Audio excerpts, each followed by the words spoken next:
ആ രഹസ്യം ഇന്നറിയാം. BJPയുടെ സംസ്ഥാന പ്രസിഡന്റ് ആരായിരിക്കും?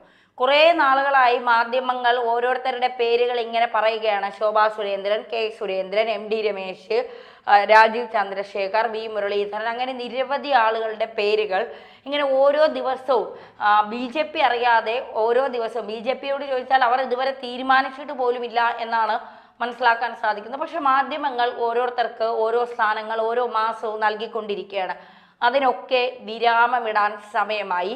എന്തായാലും BJPയുടെ സംസ്ഥാന പ്രസിഡന്റ് ആരാണ് എന്നുള്ളതിൻ്റെ രഹസ്യം ഇന്ന് ആ സസ്പെൻസ് ഇന്ന് പൊട്ടുകയാണ്. ഇന്ന് രാവിലെ 11 മണിയോടുകൂടി തമ്പാനൂരുള്ള ഹൈസിൻ ഹോട്ടലിൽ വെച്ച് കോർ കമ്മിറ്റി കൂടുകയാണ്. ആ കോർ കമ്മിറ്റിയിൽ ആരാണ് ഇനി BJPയെ നയിക്കുന്നത് എന്ന് കൃത്യമായി അറിയാൻ സാധിക്കും.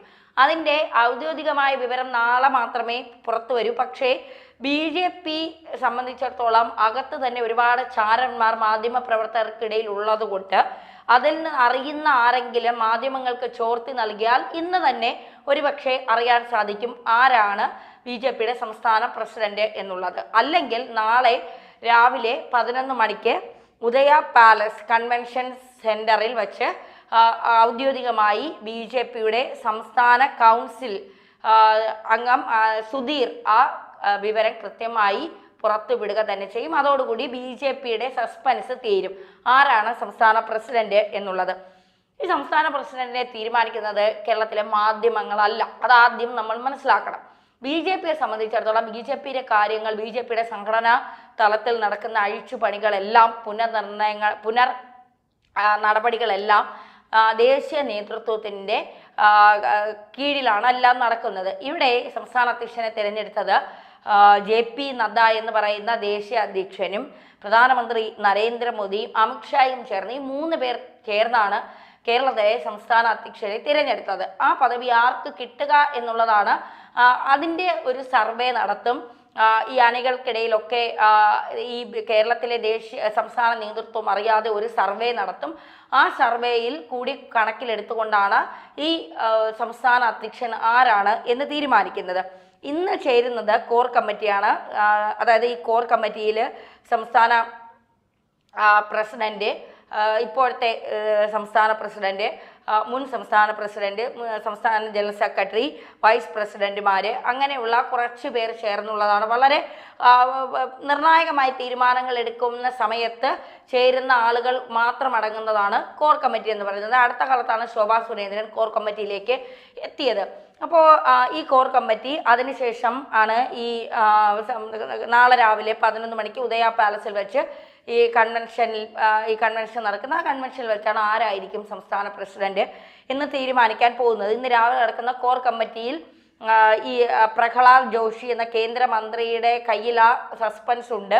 അദ്ദേഹം ഇന്നത് അംഗങ്ങളെ അറിയിച്ചതിന് ശേഷം നാളെയായിരിക്കും അതിൻ്റെ കൃത്യമായ വിവരങ്ങൾ. കാരണം ഈ നേതാക്കന്മാരോടെല്ലാം, എല്ലാ മുതിർന്ന നേതാക്കളോടും എല്ലാ ഭാരവാഹിത്വം വഹിക്കുന്ന നേതാക്കളോടുമൊക്കെ തിരുവനന്തപുരത്തുണ്ടാകണം എന്നുള്ള നിർദ്ദേശമാണ് നൽകിയിരിക്കുന്നത് കേന്ദ്ര നേതൃത്വം. അതുകൊണ്ട് തന്നെ എല്ലാ നേതാക്കളും തിരുവനന്തപുരത്ത് ഉണ്ട് എന്നുള്ളതാണ്. മാത്രമല്ല കേരള പ്രഭാരി പ്രകാശ് ജാവ്ദേക്കറാണ് ഇതിന് ചുക്കാൻ പിടിച്ചത്. അതുകൊണ്ട് തന്നെ എന്താകും, ആരാകും എന്നൊക്കെയുള്ളത് മാധ്യമങ്ങൾക്കിടയിലും ഒരു സസ്പെൻസ് പൊളിയും അതിനുവേണ്ടി കാത്തിരിക്കുകയാണ്. കാരണം ബ്രേക്കിംഗ് ന്യൂസാണ്, അന്തി ചർച്ചകളാണ്. ശോഭാ സുരേന്ദ്രൻ വന്നാൽ കേരളത്തിലെ BJPക്ക് എന്തെല്ലാം മാറ്റങ്ങൾ സംഭവിക്കാനാണ് പോകുന്നത്? സുരേന്ദ്രൻ തന്നെ വീണ്ടും സംസ്ഥാന അധ്യക്ഷനായാൽ BJP പച്ച പിടിക്കുമോ എന്നൊക്കെയുള്ള ചോദ്യങ്ങൾ. രാജീവ് ചന്ദ്രശേഖറിന് സംസ്ഥാന അധ്യക്ഷനായാൽ എന്തൊക്കെ മാറ്റങ്ങൾ BJPയിലേക്ക് കൊണ്ടുവരാൻ സാധിക്കും? അങ്ങനെ ഘോര പ്രസംഗങ്ങളൊക്കെ നമുക്കിന്ന് അന്തി ചർച്ചകളിൽ കാണാൻ സാധിക്കും എന്നുള്ളതാണ് നമുക്ക് മനസ്സിലാകുന്നത്. എന്തായാലും ഈ BJPയുടെ സംസ്ഥാന അധ്യക്ഷനെ തീരുമാനിക്കുക എന്ന് പറയുന്നത് നേരത്തെ സൂചിപ്പിച്ചതുപോലെ കുറേ നാളുകളായി ഇത് തുടങ്ങിയിട്ട് ഇതുമായി ബന്ധപ്പെട്ട് സുധീർ ഇട്ട ഒരു BJP സംസ്ഥാന കൗൺസിൽ പ്രസ്തുത യോഗത്തിൽ കേന്ദ്രമന്ത്രി ശ്രീ പ്രഹ്ലാദ് ജോഷി, സംസ്ഥാന പ്രഭാരി ശ്രീ പ്രകാശ് ജാവ്ദേക്കർ, സഹപ്രഭാരി ശ്രീമതി അപരാജിത സാരംഗി, MP എന്നിവർ സംബന്ധിക്കുന്നതാണ്. താങ്കൾ ഈ യോഗത്തിൽ തീർച്ചയായും പങ്കെടുക്കണമെന്ന് അഭ്യർത്ഥിക്കുന്നു. യോഗത്തിൽ പങ്കെടുക്കേണ്ടവർ പുതുതായി തിരഞ്ഞെടുക്കപ്പെട്ട പാർട്ടി സംസ്ഥാന കൗൺസിൽ അംഗങ്ങൾ, നിലവിലെ നാഷണൽ കൗൺസിൽ അംഗങ്ങൾ, പാർട്ടി സംസ്ഥാന ഭാരവാഹികൾ, നിലവിലെ കമ്മിറ്റി അംഗങ്ങൾ, കൺവീനർമാർ, പ്രസിഡന്റുമാർ എന്നിവരൊക്കെയാണ് ന്യൂനപക്ഷ മോർച്ചയിലുള്ള ആളുകൾ. അങ്ങനെ നിരവധി പേർ ഇതിൽ പങ്കെടുക്കണം എന്ന് അഭ്യർത്ഥിച്ചുകൊണ്ടാണ് ഈ കൺവെൻഷൻ ഈ സർക്കുലർ പുറത്തിറക്കിയിരിക്കുന്നത്. നമുക്കറിയാം 2020 ഗോവ ഗവർണറായി ശ്രീധരൻ പിള്ള പോയതിനു ശേഷമാണ് ആ പദവിയിലേക്ക് കെ സുരേന്ദ്രൻ സംസ്ഥാന അധ്യക്ഷനായി വരുന്നത്. 2 ടേം അദ്ദേഹം തികച്ചില്ലെങ്കിലും 5 വർഷം അദ്ദേഹം തികച്ചു എന്നുള്ളതാണ്. സംസ്ഥാന അധ്യക്ഷനെതിരെ വലിയ രീതിയിലുള്ള വിമർശനങ്ങളൊക്കെ പല ഭാഗത്ത് നിന്ന്, പ്രത്യേകിച്ച് സന്ദീപ് വാര്യരുടെ ഇറങ്ങിപ്പോക്കിന് ശേഷവും പാർട്ടി മാറി കോൺഗ്രസിലേക്ക് സന്ദീപ് വാര്യർ പോയതിനു ശേഷവും പാലക്കാട് തോൽവിക്ക് ശേഷവും ഒക്കെ വലിയ രീതിയിലുള്ള വിമർശനം സുരേന്ദ്രനെതിരെ ഉയർന്നിരുന്നു.